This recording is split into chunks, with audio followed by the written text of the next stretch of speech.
I'm Arnie Meyer. I'm the community strategist at Naughty Dog, and I'm here to talk about The Last of Us.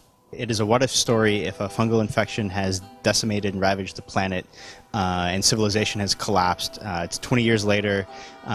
Nature has started to reclaim the environment, so there's decay, but there's also a lot of beauty. And it's the story of Joel and Ellie. Joel is an older, brutal survivor who's seen the previous, regular civilization collapse. Ellie was born in this world. This is the only world that she knows.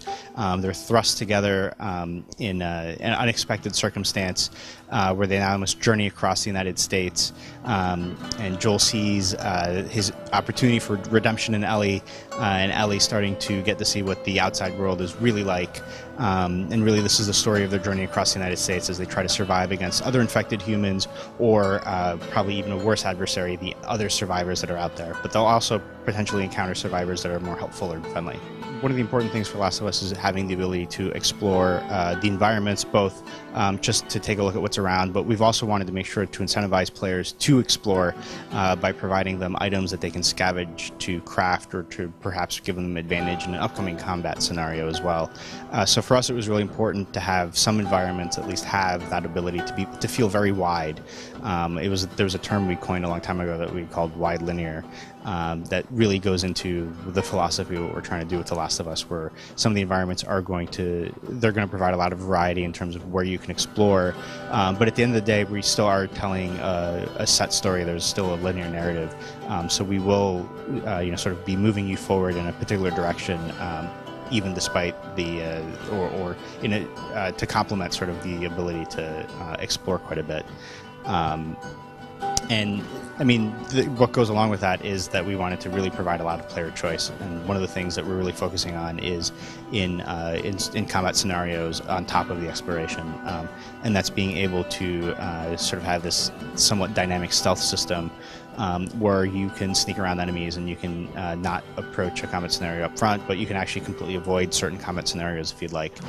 So really, the idea is for you to feel different levels of tension and elation depending on how you approach it, whether it's going to be tension because you don't want to be caught and might be in a very fatal combat scenario, or there's tension because you're in the middle of a very tense sort of firefight or cat and mouse sort of situation, but also sort of that you're going to feel elated or good, like once you're able to get past that.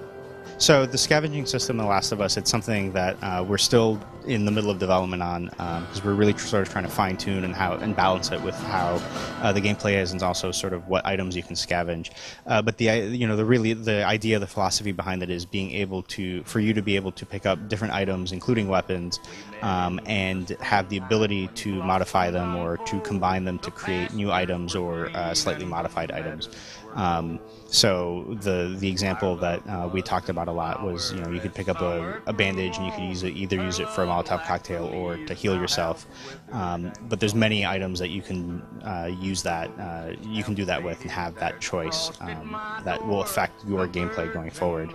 And the idea currently is that pretty much most of the items that you can pick up, you'll be able to modify in one way or another. The relationship of Joel and Ellie, the demo sequences I've been showing occur relatively early in the game, and what's happened between them is that they were kind of thrust together unexpectedly.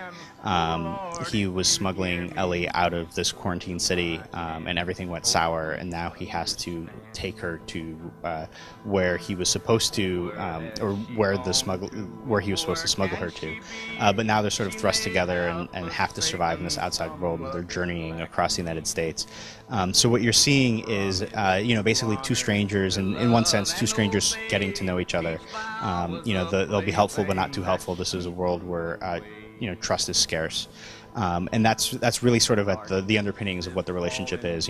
Can Joel, who has seen civilization collapse and really gone to this dark place as a brutal survivor, learn to trust again and sort of learn to come around and be more human? It really ponders, what does it take to become human again? While Ellie, on the other hand, she sort of really has lived this somewhat sheltered life. Sure, civilization has collapsed, but she's lived inside this military quarantine area. So she doesn't really get an idea of what the real dangers are, what humans are really capable of when pushed to their limits. And that's something that she's going to experience as well. So that's really sort of what's going to start furthering their bond and progressing their relationship as they both see different sides of the world that they had not really known or they'd forgotten at this point. One of the things in terms of how we work with NPCs, with the characters we look at and try to figure out whether they're friendly or foe.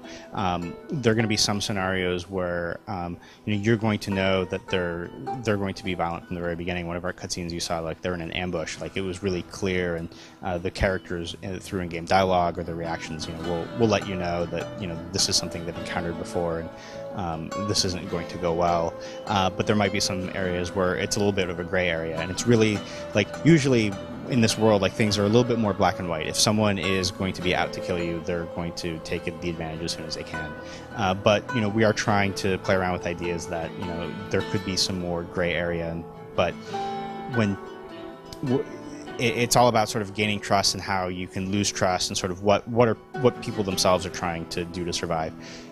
So the gray areas are going to be part of character development as opposed to sort of outright gameplay. But you're going to get an idea, I think in a lot of cases visually, from who's really out to get you and who isn't, or who could be a potential friendly character. I mean, DayZ is very freeform, for example, but if you look at what we do, we do have a linear narrative, so it's really difficult to really bring another character and make sure that they fit into what that narrative that we're trying to say is. One of the things we'd found, when in co-op and Uncharted, is when people are playing co-op, they're going to run off and they're going to do crazy things, right? And that sort of breaks the universe, breaks the feeling that you're trying to do. So while we are looking at multiplayer, that isn't one of the aspects we're looking at. I'm Arnie Meyer from Naughty Dog. I'm here to talk about The Last of Us. It's coming out on the PlayStation 3 in 2013.